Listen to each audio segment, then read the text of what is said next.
നിങ്ങളുടെ ദിവസം എങ്ങനെയായിരിക്കണമെന്ന് നിങ്ങൾക്കറിയാം. അതല്ല പ്രശ്നം, എപ്പോൾ അറിയുന്നു എന്നതാണ് പ്രശ്നം. മിക്ക ദിവസവും രാവിലെ നിങ്ങളുടെ ദിവസം എന്താണെന്ന് ആദ്യം പറഞ്ഞു തരുന്നത് ഒരു സ്ക്രീനാണ്. ആ സ്ക്രീനിലുള്ളത് വേറെ ആരുടെയോ ലിസ്റ്റാണ്.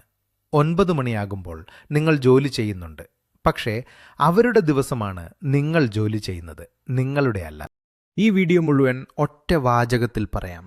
ഒരു പേജ് 10 മിനിറ്റ് ഫോൺ എടുക്കുന്നതിന് മുൻപ്. ഒരു പേജിൽ 3 ഭാഗം, അത്രമാത്രം.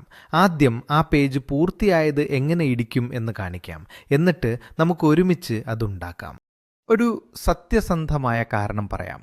ഇത് നിങ്ങളുടെ തലച്ചോറിനെ പറ്റിയുള്ള അവകാശവാദമല്ല, ഈ സാധനത്തെ പറ്റിയുള്ള കാര്യമാണ്. ഒരു നോട്ട്ബുക്കിന് നിങ്ങളെ ശല്യം ചെയ്യാൻ പറ്റില്ല. അതിൽ നോട്ടിഫിക്കേഷൻ ഇല്ല, വേറെ ടാബില്ല, അകത്ത് വേറൊന്നും ജീവിച്ചിരിപ്പില്ല. അത് തുറന്നാൽ അതിലുള്ളത് നിങ്ങളുടെ സ്വന്തം കൈയക്ഷരം മാത്രം. തിരിച്ചു സംസാരിക്കാൻ പറ്റാത്ത ഒരു സാധനത്തിൻ്റെ കൂടെയുള്ള 10 മിനിറ്റ്, അത് വേറെ തരം 10 മിനിറ്റാണ്. പേജിൻ്റെ ഏറ്റവും മുകളിൽ തലയിലുള്ളതെല്ലാം എഴുതുക. ടാസ്ക് മാത്രമല്ല, എല്ലാം. ഒഴിവാക്കി നടക്കുന്ന ആ ഇമെയിൽ, കഴിഞ്ഞ ചൊവ്വാഴ്ച പറയേണ്ടിയിരുന്ന ആ കാര്യം, അരി വാങ്ങണം, കുളിക്കുമ്പോൾ കിട്ടിയ ആ ഐഡിയ, കസിൻ്റെ കല്യാണം. ക്രമം വേണ്ട, ഭംഗി വേണ്ട, വാചകമായിട്ട് എഴുതാൻ തോന്നുന്നില്ലെങ്കിൽ അതും വേണ്ട. തലയ്ക്കുള്ളിൽ പേജിനേക്കാൾ ശാന്തത വരുന്നതുവരെ എഴുതുക. ഈ ഭാഗം എൻ്റെ കണ്ടുപിടുത്തമല്ല. ജൂലിയ കാമറൺ എന്ന എഴുത്തുകാരി 1992 ഇറങ്ങിയ ദി ആർട്ടിസ്റ്റ്സ് വേ എന്ന പുസ്തകത്തിലൂടെ ഇത് പ്രശസ്തമാക്കിയതാണ്. അവർ ഇതിനെ മോർണിംഗ് പേജസ് എന്ന് വിളിച്ചു. അവർക്കിതിൽ നല്ല കണിശതയുണ്ടായിരുന്നു. 3 പേജ് മുഴുവൻ കൈകൊണ്ട് എഴുതണം, രാവിലെ ആദ്യം തന്നെ, എല്ലാ ദിവസവും. 3 പേജ് എഴുതാൻ മിക്ക ആൾക്കാർക്കും 20 മുതൽ 30 മിനിറ്റ് വരെ വേണം. ഒരു സാധാരണ ചൊവ്വാഴ്ച നിങ്ങളത് ചെയ്യും എന്ന് ഞാൻ അഭിനയിക്കുന്നില്ല. അര പേജ് മതി. പേജിൻ്റെ എണ്ണമല്ല, തലകാലിയാക്കുന്നതാണ് കാര്യം. ഇത് കാണാൻ എങ്ങനെ ഇടിക്കും എന്ന് സത്യം പറയാം. കാരണം ഇൻ്റർനെറ്റ് ഇതിനെപ്പറ്റി കള്ളം പറയുന്നുണ്ട്. ഗംഭീര ഐഡിയകളൊന്നും ഈ പേജിൽ വരില്ല. വരുന്നത് പലചരക്ക് സാധനങ്ങൾ, ഒരു ഫോൺ വിളിയെപ്പറ്റിയുള്ള ചെറിയ ടെൻഷൻ, ഇന്നലെ എഴുതിയ അതേ പരാതി. ഇത് പരാജയപ്പെടുന്നതിൻ്റെ ലക്ഷണമല്ല, അതാണ് ഇത് വർക്ക് ചെയ്യുന്നതിൻ്റെ ലക്ഷണം. ആ സാധനങ്ങൾ നേരത്തെ തന്നെ തലയിൽ സ്ഥലം പിടിച്ചിരുന്നു. ഇപ്പോൾ അത് തലയ്ക്ക് പകരം പേപ്പറിലാണ്. ഇനി എഴുതിയത് ഒന്ന് നോക്കുക. അതിൽ നിന്ന് 3 കാര്യം വട്ടം വരയ്ക്കുക. 3 മാത്രം, 5 അല്ല. പിന്നെ ചെറിയ കുറച്ച് കാര്യങ്ങളും എന്നും വേണ്ട. 3. ഏതെങ്കിലും പഠനം പറഞ്ഞിട്ടല്ല, നിങ്ങൾക്ക് തന്നെ അറിയാവുന്ന ഒരു കണക്കാണ്. 15 കാര്യമുള്ള ഒരു ലിസ്റ്റ് നിങ്ങൾ തോൽക്കാൻ പോകുന്ന ലിസ്റ്റാണ്. എന്നും തോൽക്കുന്ന ലിസ്റ്റ് പതിയെ നിങ്ങളെ ഒരു കാര്യം പഠിപ്പിക്കും: സ്വന്തം ലിസ്റ്റിനെ വിശ്വസിക്കേണ്ട എന്ന്. 3 എന്നത് ചെറുതാണ്, അതുകൊണ്ട് അത് തീർക്കുന്നത് ഒരു സാധാരണ കാര്യമാകും.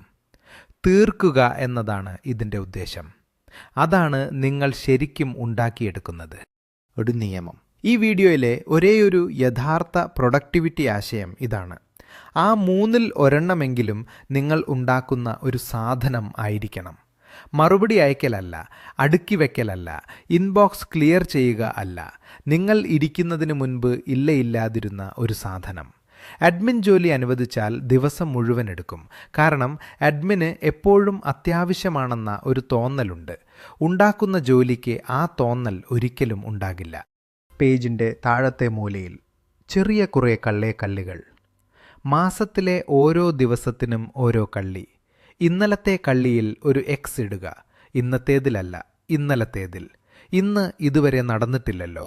ഓൺലൈനിൽ ഇതിനെ സൈൻഫെൽഡ് മെത്തേഡ് എന്ന് വിളിക്കുന്നത് കാണാം. പക്ഷേ ഒരു കാര്യം അറിയണം, ജെറി സൈൻഫെൽഡ് തന്നെ പരസ്യമായി പറഞ്ഞിട്ടുണ്ട്, ഇത് അദ്ദേഹത്തിൻ്റെ ആശയമല്ല, അദ്ദേഹം ഇത് കണ്ടുപിടിച്ചിട്ടില്ല എന്ന്.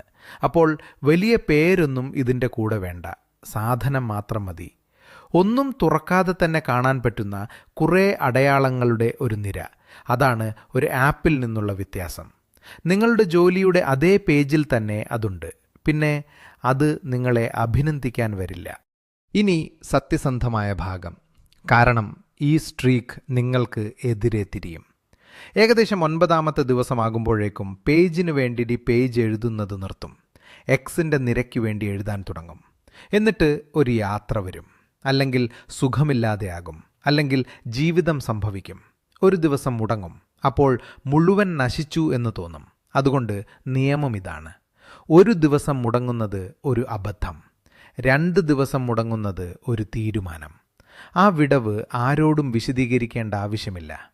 കാലിയായ കള്ളി കാലിയായി തന്നെ വിടുക. നാളത്തെ കള്ളിയിൽ ഒരു എക്സ് ഇടുക. ഏകദേശം ഒരാഴ്ച കഴിയുമ്പോൾ ആരും പറയാത്തൊരു കാര്യം സംഭവിക്കും.